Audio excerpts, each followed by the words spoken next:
Assalamualaikum warahmatullahi wabarakatuh. Bismillahirrahmanirrahim. Alhamdulillahi rabbil alamin. Wassalatu wassalamu ala asyrafil anbiya'i wal mursalin wa ala alihi wa ashabihi ajma'in. Rabbi syrah li sadri wa yassir li amri wahlul 'uqdatam min lisani yafqahu qawli. Subhanaka la ilma lana illa ma 'allamtana innaka antal alimul hakim. Saudara sedang penonton yang dikasihi sekalian, alhamdulillah kita bersama-sama merapatkan kesyukuran kehadrat Allah Subhanahu wa taala kerana kita dapat bersama-sama mengikuti kursus ibadat umrah yang disunatkan ataupun hukumnya sunat muakkad bagi kita umat Islam untuk melaksanakan ibadat ini. Sebagaimana yang kita sedia maklum bahawa walaupun umrah ini hukumnya sunat muakkad, tetapi ramai di kalangan umat Islam Malaysia khususnya telah berpusu-pusu ataupun setiap menjelang cuti sekolah mereka akan berangkat ke sana, lebih-lebih lagi waktu bulan Ramadan. Untuk tidak membuang masa ataupun membuang belanja, maka eloklah kita sebelum berangkat mengerjakan ibadat ini mengetahui lebih dahulu selok-belok hukum, syarat, rukun, wajib dan sebagainya, supaya ibadat atau amalan kita ini diterima oleh Allah Subhanahu wa taala. Dalam banyak hal, apa-apa pun ibadat mestilah kita berilmu. Maka mudah-mudahan dengan adanya kursus yang seumpama ini dapat memberi sedikit manfaat kepada kita bersama. Mudah-mudahan kita dapat melaksanakan perintah Allah menurut yang sebenarnya, menurut hukum-hukum yang telah ditentukan oleh Allah Subhanahu wa taala. Walau bagaimanapun, sebelum kita pergi lebih jauh, eloklah kita melihat sikit sebanyak apakah dalil yang memerintahkan supaya kita mengerjakan umrah. Firman Allah Subhanahu wa taala, wa atimmul hajja wal umrata lillah. Sempurnakanlah haji dan umrah semata-mata kerana Allah Subhanahu wa taala. Di sini jelaslah kepada kita bahawa umrah ini bukan kerana ikut orang, bukan kerana kita ada duit lebih, bukan kerana tujuan-tujuan keduniaan, tapi hendaklah dipastikan bahawa sungguhnya ibadat yang hendak kita lakukan ini semata-mata ikhlas untuk mendapatkan keridhaan Allah Subhanahu wa taala. Dan di antara lain kelebihan ataupun keistimewaan atau fadilat umrah ini sebagaimana sabda Nabi kita sallallahu alaihi wasallam, al-umrah ilal umrah kaffaratul lima bainahuma. Umrah kemudian laksanakan umrah yang satu lagi akan menghapuskan dosa-dosa di antara dua umrah itu, dua masa. Jadi artinya kita akan diampunkan Allah segala dosa yang telah kita lakukan apabila kita laksanakan ibadat umrah itu. Lebih-lebih lagi bulan Ramadan, kerana apabila kita laksanakan umrah bulan Ramadan, seolah-olah mengerjakan haji bersama Nabi kita Muhammad sallallahu alaihi wasallam, sebagaimana sabdanya, al-umrah fi Ramadan ka'adri ta'dilu hajjatan ma'i. Umrah bulan Ramadan itu sebanding atau setimbang haji bersama aku, kata Nabi. Walau bagaimanapun tuan-tuan, kalau kita renungkan sikit sebanyak kelebihan-kelebihan umrah ini, termasuklah hikmatnya, iaitu yang pertama sekali, apabila kita melaksanakan umrah, dapat kita laksanakan atau mengadakan hubungan silaturahim di kalangan umat Islam sedunia. Itu sebabnya kita kena belajar juga bahasa Arab sikit, belajar bahasa Inggeris sikit, bahasa Perancis sikit. Kan dalam dunia ini bahasa Arab dipakai di Mekah, bahasa Inggeris pun pakai, bahasa Perancis pun pakai. Jadi kalau kita pandai berbahasa Arab, di sebelah kita orang Arab, jangan cakap Melayu, kena cakap Arab. Ada juga orang yang cakap Melayu, tanya orang sebelah tu, awak dari mana? Begitu. Jadi orang sebelah kata Ishtu'ul, maknanya awak kata apa? Dia kata Istanbul lah tu. Jadi maknanya tak pandai kita berbahasa Arab, maka belajar sikit sebanyak. Ada juga kawan kita ni nak menawar apabila membeli barang, nak tawar apabila kata arba'a riyal, dia pun fikir ni arba'a ni 4. Dia nak tawar 2 riyal, raka'ataini riyal. Mana mahu dia. Jadi maknanya ini sudah silap. Walaupun itu penting. Itu yang pertama sekali. Dapat berhubungan sesama kita, iaitu sama tahu orang-orang Turki apa masalah dia. Tahu orang-orang Afghanistan apa masalah dia. Tahu orang-orang Iraq apa masalah. Apabila kita duduk di masjid, akan bertemulah kawan-kawan kita daripada luar negara. Tapi kalau tak tahu bahasa Arab, tahu bahasa Inggeris, diam ajalah. Salam, senyap. Kadang-kadang kita bercakap juga, tapi pakai isyarat tangan. Begitu. Itu yang pertama sekali.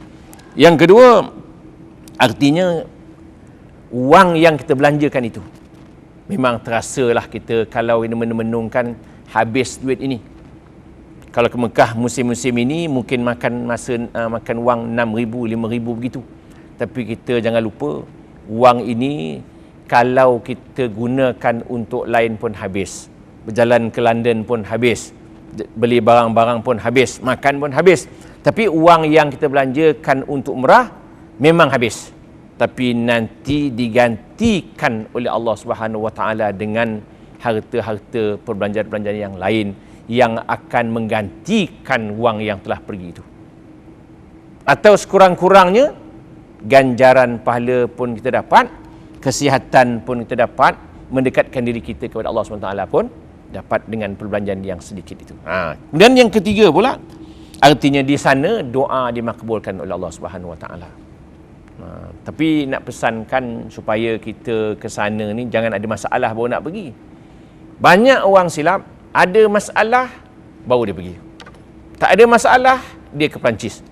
Tak ada masalah dia ke negara-negara barat. Ada masalah baru dia nak bertemu, nak cari Allah Ta'ala, nak berdoa. Itu silapnya kadang-kadang. Kadang-kadang bila ada masalah, ke Mekah. Balik Mekah, habis. Dia lupa balik. Ini. Jadi ke Mekah ni doa, banyak tempat-tempat yang dimakbulkan Allah Ta'ala doa. Umpamanya di Multazam, di Hijr Ismail, waktu tertawaf. Artinya tempat-tempat ini tempat yang kita boleh berdoa, akan dimakbulkan, akan mustajab kepada Allah SWT. Dan persoalannya, kalau sekiranya kita berdoa tak makbul juga, ini soalan ni. Penat saya pergi dah 10 kali pergi Mekah, tak makbul juga. Ini silap. Artinya apabila kita sudah berdoa, sudah bermohon, sudah merintih kepada Allah SWT, menunjukkan memang doa itu telah diterima oleh Allah. Masa nak beri saja belum. Nanti dulu. Mungkin tahun depan, kerana Allah Ta'ala tahu mengapa doa kita tidak diterima buat sementara. Nanti akan diterima, akan diberi apa-apa permintaan kita. Kemudian, sidang penonton sekalian, juga perbelanjaan yang kita gunakan itu seperti kita belanjakan pada fisabilillah. Kan besar ganjaran. Kita nak perang fisabilillah ni, zaman ni memang takkan ada. Orang zaman moden ini dia tak nak mati, dia nak hidup. Jadi takut mati tu. Nak belanja fisabilillah pun takut. Maka gantiannya ialah kita pergi belanjakan untuk melaksanakan ibadat umrah. Kemudian kita lihat bahawa di sana Allah Ta'ala turunkan 120 rahmat. 60 bagi orang yang tawaf, 40 bagi orang yang sembahyang, dan 20 bagi orang memandang Kaabah. Kan pandang Kaabah pun sudah mendapat rahmat. Jadi maknanya waktu kita berada di sana, kita ada 3 ibadat. Tawaf saja dapat 60. Kalau sembahyang, waktu sembahyang kita pandang Kaabah dapat 60. Tawaf 60. Semayang 40. Memandang Kaabah 20. Maka waktu semayang boleh kita memandang Kaabah. Bermakna sudah mendapat 60 rahmat. Allah turunkan rahmatnya 120 rahmat pada satu hari. Semayang pula 100,000 di Masjidil Haram. Semayang di Madinah 1,000. Semayang di Mekah 100,000. Semayang di Palestin 500. Tapi saya nak pesankan pula kepada tuan-tuan dan puan sekalian, pahala jangan dikira. Pahala jangan dikira. Semayang je lah. Kadang-kadang dikira. Hari ni 5 kali. 5 kali 500,000. 2 hari 1,000,000. Itu kira seorang. Gitu. 4 hari 2 juta. Ini silap ni. Maka dia berada di Mekah 10 hari. 10 hari berapa juta? Satu hari 500,000, 5 juta. 5 juta. Mula balik Malaysia dia tak semayang dah. Pasal pahala dah banyak. Ini yang silap. Dia kira satu pahala. Walau gini pun pahala ni terserahlah kepada Allah Subhanahu Wa Taala. Dan akhir sekali kita lihat bahawa sungguhnya kita berada di sana ni, kadang-kadang kita pergi musim panas, kadang-kadang musim sejuk.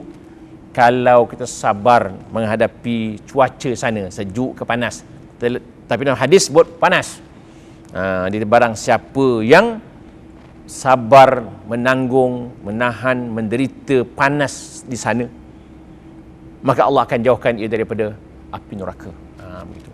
Jadi jauh daripada api neraka satu, mendekatkan kita ke syurga satu. Di samping kita dapat melihat kesan-kesan sejarah bagaimana Nabi dahulu menyampaikan dakwah di Bukit Bukau sana. Nabi nak berjerah bagaimana payah. Sekarang ni dah mudah. Kerana air pun banyak, jalan pun dah elok, suasana pun tenang. Tidak macam dulu. Maknanya susah. Berbukit Bukau, air tak ada, tumbuh-tumbuhan tak ada, buah-buahan pun payah. Sekarang ni dengan berkat doa Nabi Allah Ibrahim AS, di sana di Mekah petai pun ada, ubi kayu pun ada, durian pun ada, apa yang tak, belacan pun ada. Semua ada. Begitulah tuan-tuan, sebagai mukadimah kita dalam hal umrah ini. Tuan-tuan dan puan sekalian, sebenarnya sebelum kita berangkat ke umrah ini, yang paling penting ialah ilmu tadi. Itu yang paling penting. Supaya kita laksanakan umrah ini dengan rasa hati itu puas. Disebabkan kita tahu, tawaf begini, betul. Sa'i begini, betul. Ini salah, ini damnya, kita tahu. Tetapi kalau sekiranya kita tawaf tadi, kita sudah ragu-ragu betul tak betul, ini menyebabkan ibadat kita ini di dalam keadaan keraguan. Terima tak terima. Kalau haji mabrur, ada balasannya. Umrah makbulah, ada balasannya. Itu sebabnya kita adakan kursus ini, mudah-mudahan kita dapat melaksanakan menurut apa yang diperintahkan oleh Allah SWT dan apa yang disarankan oleh Nabi kita Muhammad sallallahu alaihi wasallam. Maka yang pertama sebelum berangkat, yang paling penting ialah pastikan wang yang dibawa wang yang halal. Itu yang paling penting sekali. Jangan sedikit pun ada wang-wang yang tidak menentu, yang syubhat, yang haram sudah tentu. Yang halal, yang syubhat pun taklah tolak. Kadang-kadang kita perasan wang kita ini halal tak halal, pastikan wang yang halal. Itu yang pertama. Yang kedua, perbelanjaannya cukup sampai di sana. Kalau haji, kalau wang tak ada, tak payah pergi. Umrah pun sama. Tapi kalau persoalan timbul, bagaimana kalau umrah hutang? Ini soalannya. Umrah hutang. Jawapannya, kalau nak dibanding lah. Kadang-kadang dia pergi ke Medan pun dia berhutang. Dia nak ke Bangkok pun dia berhutang. Kemana-mana zaman moden pun dia berhutang. Tapi ada jaminan dalam koperasi, dalam mana-mana bank, sekiranya dia tak dapat bayar kerana mati dia, maka ada orang lain yang tolong gantinya. Itu bolehlah. Pasal apa begini? Umrah pun berhutang, ke Amerika pun berhutang, eloklah ke umrah berhutang. Memanglah ibadat ni mesti ada wang. Tapi zaman sekarang ini kita rajin berhutang. Kita rajin berhutang. Amerika pun berhutang. Jadi bila begitu kita laksanakan umrah hutang dengan niat kita nak bayar. Niat bayar. Dan kalau setengah-setengah syarikat itu dia sudah ada jaminan. Tiap-tiap orang tu tambah lagi RM5 sebagai khairat. Supaya duit RM5 ni kalau orang lain mati, dialah yang tolong bayar begitu. Ada perjanjian begitu. Maka kalau nak dibandingkan umrah hutang, tempat lain berhutang, eloklah pergi umrah. Niat kita memang baik. Tidaklah menjadi salah hutang itu kerana kita rasa tak sabar-sabar nak pergi dah. Kalau disimpan, cukup dah 1,000 pula, dah nak beli video pula dah tak beli juga. Eloklah kita berhutang, beli umrah pun tidak masalah, tidak menjadi haram, tidak. Itu dia. Itu yang pertama. Kemudian kita lihat ya bahawa sebelum berangkat ini kita bertaubat, kita beristighfar, kita mohon keampunan dari Allah Subhanahu wa taala daripada segala dosa yang telah kita lakukan, supaya kita ke Mekah dengan hati yang penuh bersih, jiwa kita tenteram, bersih. Maka kita berada di sana pun tidak ada apa-apa yang dibimbangkan. Kerana ke sana ni tidak tentu. Boleh jadi kita sihat, boleh jadi kita sakit. Ada orang sihat segar megar di negara dia, sampai di sana pula sakit.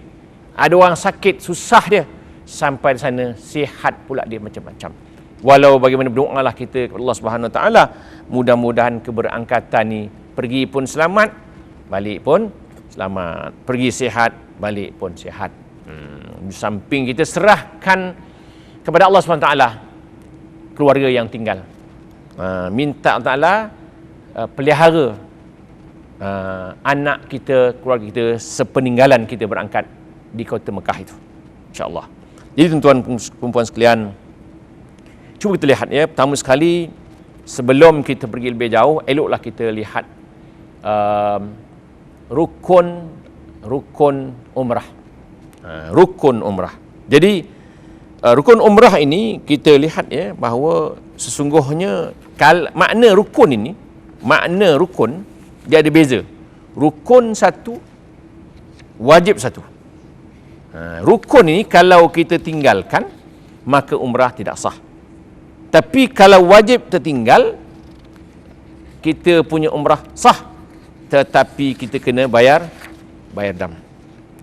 Maka di sini kita lihat bahawa rukun umrah ini, yang pertama ialah niat.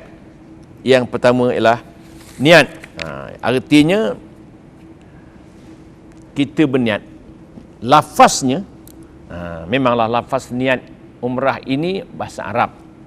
Nawaitul umrah wa ahramtu biha lillahi ta'ala. Nawaitul umrah wa ahramtu biha lillahi ta'ala. Sengaja aku mengerjakan umrah dan ihram aku dengannya kerana Allah Ta'ala. Ini kalau kita hafal pun tak apa, buku pun boleh buka. Ya, waktu kita nak niat tak hafal. Kadang-kadang orang tua nak menghafal tak terhafal dah. Jadi dia pun nak menghafal nawaitu ni payah. Nanti nawaitul umrah arba'a raka'atin. Sudah. Ada 4 raka'atin lah sudah. Jadi maknanya nawaitul umrah wa ahramtu biha. Sengaja aku mengerjakan umrah dan ihram aku dengannya kerana Allah Ta'ala lah, mati je pun cukup. Bahasa Arab ni tak ingat pun tak apa. Dan boleh kita bertanya orang sebelah niat macam mana, boleh buka buku dan sebagainya. Sekarang sudah ada alat-alat dan pakai telinga tu dah ada dah. Kita boleh dengar. Itu je pertama. Yang keduanya tawaf. Yang kedua tawaf. Yang ketiganya sa'i. Yang keempat bercukur. Dan yang kelima tertib.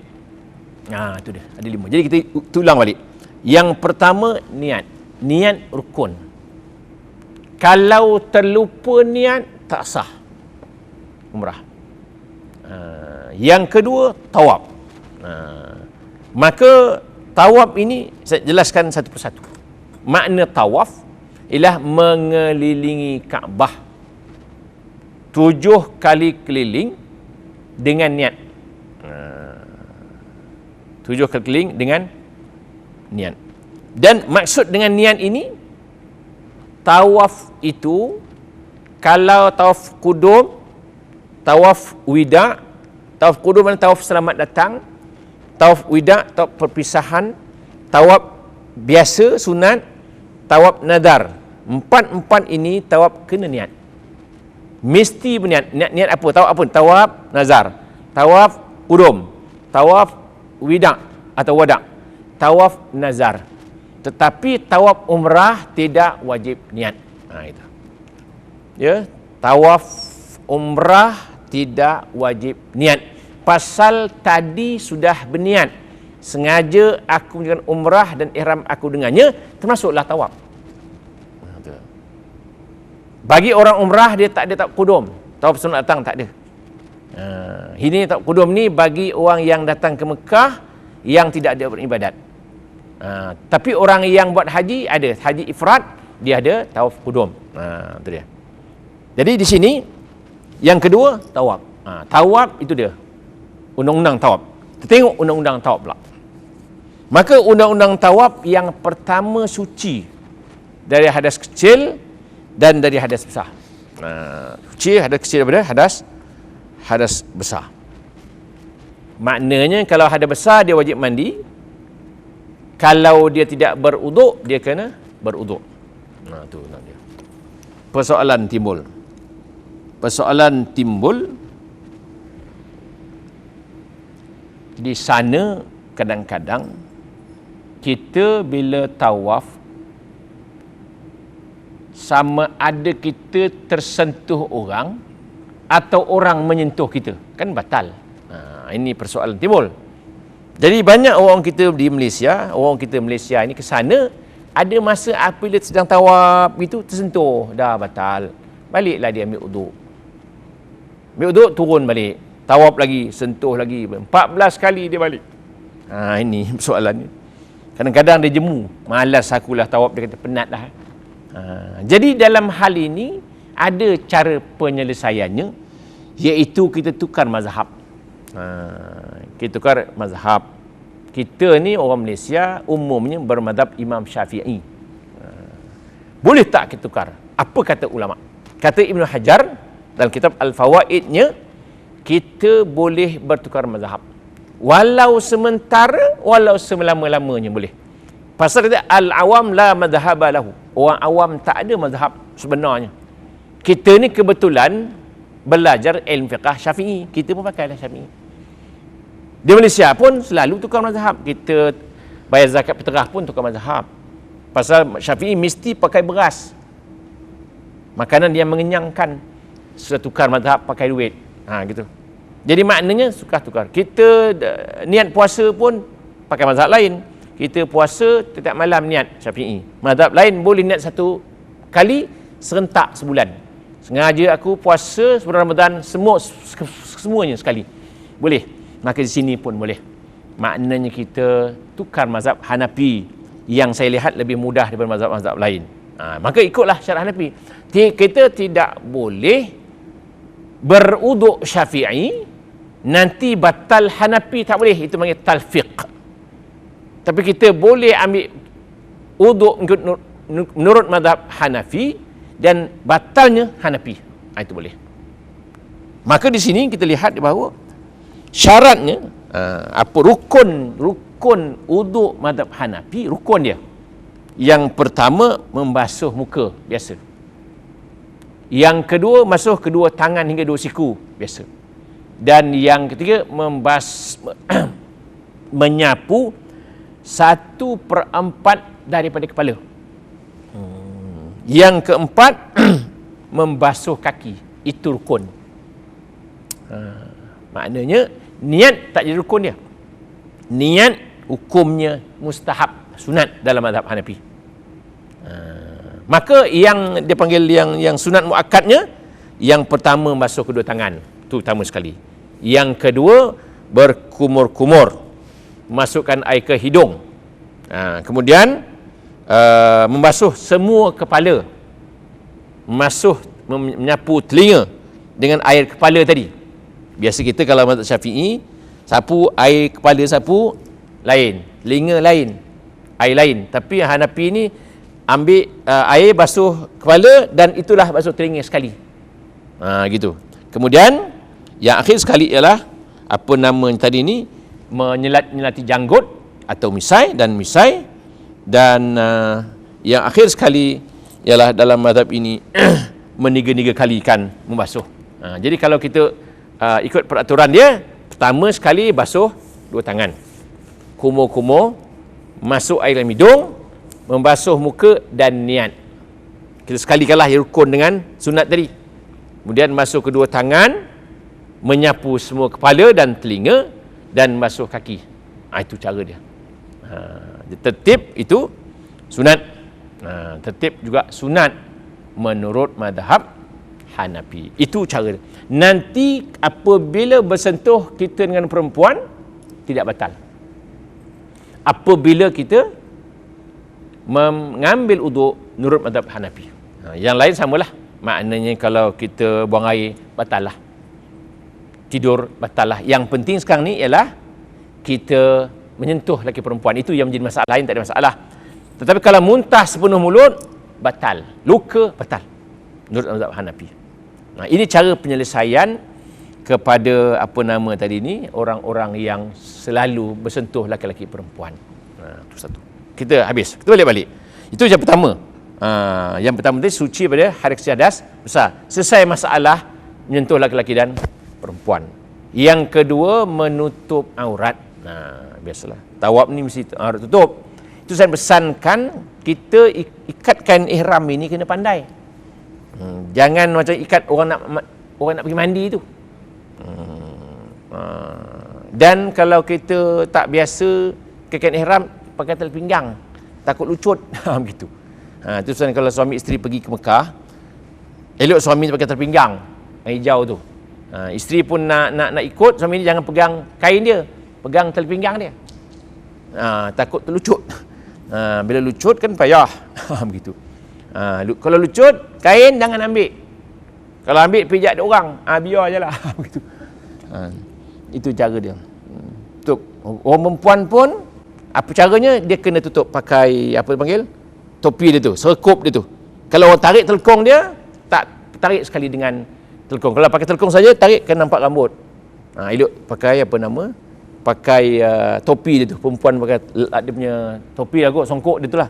Lapik dia tu, supaya kalau orang tarik, dia tak ada terbuka rambut dia. Rambut tu aurat.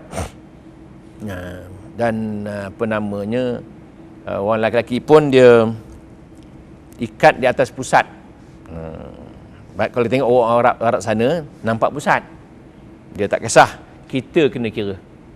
Kain pun nak pesankan, kain ihram itu biar yang tebal. Kalau yang nipis itu dua kali bahaya dia. Bimbang dia ternampak, ada lubang-lubang yang jarang-jarang nampak aurat kita. Dan untung yang tebal, kalau sejuk, dia boleh hilang sejuk. Tapi saya teringatkan seorang kawan cerita, dia ini jenis rajin beramal. Dia pergi tawaf, tengah-tengah tawaf nak buang air sangat, dia tahan, habis tawaf. Itu sayang pula dia, sa'i, sahan juga, tahan, habis sa'i. Kemudian orang pun azan, dia pun tunggu, dah tak tahan dah ni, tunggu, barulah kamat dia pun sembahyang. Tengah-tengah rukuk dia terbatuk, terlepas langsung. Nasib baik dia punya kain ihram tu tebal. Kalau tak tebal, habis najis di tawaf. Ini tahan buang air kecil ni, jangan, kena buang air balik aja. Itu nak pesankan kepada tuan-tuan yang nak umrah ni. Ini semua pengalaman-pengalaman yang patut diambil perhatian, supaya kita nanti besok beramal dengan tidak sempurna. Bila kita beramal semayang tawaf nak buang air sangat, ditahan-tahan kan tak sempurna. Itu nak cepat aja. Itu dia. Tetapi keuntungannya tadi ialah kain tebal. Itu keuntungannya. Tidak bocor kepada tawaf itu, kepada tempat-tempat sa'i, apa namanya, Kaabah itu. Begitu. Itu yang kedua. Yang ketiga, suci badan dan pakaian daripada najis. Maknanya kain ihram tu hendaklah bersih. Kemudian sebagaimana disebutkan awal tadi, berniat. Tapi kalau tawaf umrah tidak wajib niat, tetapi sunat niat. Tawaf umrah. Kemudian mengirikan Kaabah. Maknanya Kaabah mesti kiri. Kita jalan, begitu. Maknanya kita mengirikan Kaabah. Tapi kalau orang tolak kita terkonam begitu, kita kena undur sikit belakang supaya kirikan balik. Kadang-kadang kita tak tentu. Orang tolak ke, kita terseliuhkan benda ke, menyebabkan kita telah tidak mengirikan Kaabah. Itu dia. Kemudian hendaklah kita berjalan waktu tawaf itu dengan niat memang nak tawaf. Itu sebabnya kita waktu jalan tawaf itu nampak kawan kita buru dia dengan niat nak tegur dia, nak panggil dia, itu sudah lari niat. Jadi kita jalan, pedulikan dia. Waktu tawaf, kawan ke, siapa ke, tak usah kisah. Jangan ada niat lain daripada tawaf. Kalau kita jalan-jalan nampak kawan kita siapa ke, terburu dia, sudah ada niat nak memburu dia, bermakna sudah ada tujuan lain. Jangan ada niat. Kemudian 7 kali keliling dengan penuh yakin. Dengan 7 kali keliling, maknanya kita yakin pusingan ni 7 kali. Mengira ikut kita lah. Pegang begini ke, 1, 2, 3, 4, 5, 6, 7. Atau 1, 2, 3, 4, 5, 6, 7. Ikut kita lah. Tapi kita memang tengah satu jalan, tolak dorang, terlepas pula dah. Sudah. Ini satu hal juga. Ataupun pegang itu ada kaunter tu. Satu jalan, orang langgar tolak, 2 tolak, ada 3 pula dia. Ini terpulanglah kepada cara. Setengah-setengah orang dia bawa buku. Baca, dia ingat dah tadi baca. 1, 2, pusing. Baca lagi. Itu pun mudah juga. Saya ingat itu lebih mudah lah. Itu sebabnya kita buku ni kita bawa supaya kita dapat menghayati dan dapat membaca doa menurut kitab, senang. Pasal kita kadang-kadang kita tak dapat nak berdoa, pasal kita lupa apa pula nak doa benda lagi ni. Kita ikut kitab kan senang, 1, 2. Dan saya pesankan supaya doa-doa ini sebelum kita berangkat kita baca makna Melayu dulu supaya kita tahu apa yang kita minta. Kadang-kadang kita berdoa, kita bercakap dengan kawan, saya berdoa tak dapat lah. Awak minta apa? Saya pun tak tahu, dia kata. Ini masalah. Dia pun tak tahu apa dia minta. Menyusahkan dia. Sedangkan dia minta lama dah, tak tahu apa yang diminta. Dan kemudian naklah tawaf dalam masjid. Itu biasalah. Tidak ada orang tawaf dalam masjid. Kemudian di luar Kaabah. Jangan masuk dalam Hijr Ismail. Hijr Ismail itu kira sebahagian daripada Kaabah. Ini dia di antara syarat-syarat tawaf itu. Kemudian cuba kita lihat pula apakah yang patut kita buat. Kemudian wajib umrah. Wajib umrah nanti. Kemudian sebelum kita pergi kepada sunat tawaf ini, kita lihat pula wajib umrah, iaitu berihram di miqat, meninggalkan yang haram. Itu kita akan bincang kemudian. Lepas tawaf tadi ni, kita tengok sunat tawaf. Bila kita nak tawaf, ada sunatnya. Yang tadi saya cakapkan syarat ni, sunatnya. Yang pertama berjalan. Berjalan maknanya sana kan kita tengok ada orang pikul, ada orang tolak kereta. Kecuali orang yang uzur. Uzur boleh tolak. Tapi afdalnya berjalan. Orang yang uzur boleh tolak kereta atau naik kereta. Kalau orang timbul persoalan, kalau orang tak uzur tolak juga, hukumnya boleh, tapi makruh lah. Satu. Yang keduanya ittiba', maknanya kita buka bau kanan. Kanan letakkan ujung kain ihram tu di bawah ketiak kiri. Buka yang sebelah kanan. Saya nak pesankan ittiba' ini, membuka bau kanan ini sunat sunat waktu tawaf sahaja. Di airport tak payahlah buka. Sebelum berangkat naik terbang, dalam terbang jangan dibuka bau tu. Tu. Masalah sekarang ni banyak orang membuka bau sebelum berangkat ke Mekah. Di rumah di Kuala Lumpur dah dibukanya bau. Bau cantik tak apa. Bau berpanau pula tu. Tu dia. Jadi maknanya dia ikut dia aje. Sunat waktu tawaf. Tu dia. Kemudian sunat lari laju sikit. Sekiranya lepas itu ada tawaf. Satu, pusingan pertama, kedua dan ketiga. Sunat laju sikit. Kalau bolehlah, kalau orang ramai tak boleh buat. Ini soalannya kalau orang tak ramai. Laju sikit. Lari anak-anak sikit. Pusingan yang pertama, kedua, ketiga, sekiranya selepas tawaf itu ada sa'i. Ini maknanya tawaf umrah ni lah. Ini kalau boleh. Itu ketiga. Keempat, istilam atau isyarah. Istilam ni maknanya pegang Hajar Aswad tu dan kucup. Itu istilam. Isyarah dengan tangan. Isyarat lah. Orang kata flying kiss lah tu. Mana jalan. Sama ada kita menghadap Kaabah. Bismillah, Allahu Akbar, Allahu Akbar. Walillahilhamd. Jalan. Jadi pusing balik. Jalan. Ataupun lebih mudah kita buat gitu aja. Supaya kita tidak nak susah-susah nak pusing-pusing balik. Pasal kita kena kirim ke Kaabah. Tetapi kita memang disunatkan cium Hajar Aswad nanti selepas selesai. Pasal Hajar Aswad tu sudah wangi sekarang. Masalahnya bukan cium, kucup. Kucup Hajar Aswad tu. Kalau tak dapat kucup Hajar Aswad, tidaklah jadi masalah, dia sunat. Itu saja, dia sunat. Banyak orang lupa. Dia kata, saya tolak Arab tu, saya dapat cium. Dia lupa menolak-nolak orang tu pula hukumnya. Ada orang perempuan pula, saya dapat, saya masuk-masuk, ada orang Arab pegang, saya tolak, Arab lelaki pegang dia. Dia tak perasan yang pegang dia lelaki. Saya dapat cium 4 kali tu. Saya dekat tu, orang Arab tolong saya, dia pegang saya, tak perasan dia perempuan. Yang pegang tu lelaki. Itu masalah. Kemudian yang ketiga pula nak pesankan, lebih-lebih lagi waktu orang ramai begini, jangan cium. Menolak-nolak orang hukum jadi haram pula. Jangan bersesak. Kemudian lebih-lebih lagi orang perempuan, kalau skim pakai cermata lagi payah. Pecah cermin. Kan orang ramai tu ditolak orang kepala kita. Buka cermata pula tak nampak pula Hajar Aswad. Dicium pula pusat Arab tu. Pening pula Arab tu apa hal. Ustaz aku kau cium. Jadi makna ni dia salah. Jangan kelang kabut. Kita nak untung seguni, untung sekarung, rugi seguni. Cium itu hukumnya sunat. Kan? Menolak hukum kan haram. Itu dia. Tak dapat sudahlah.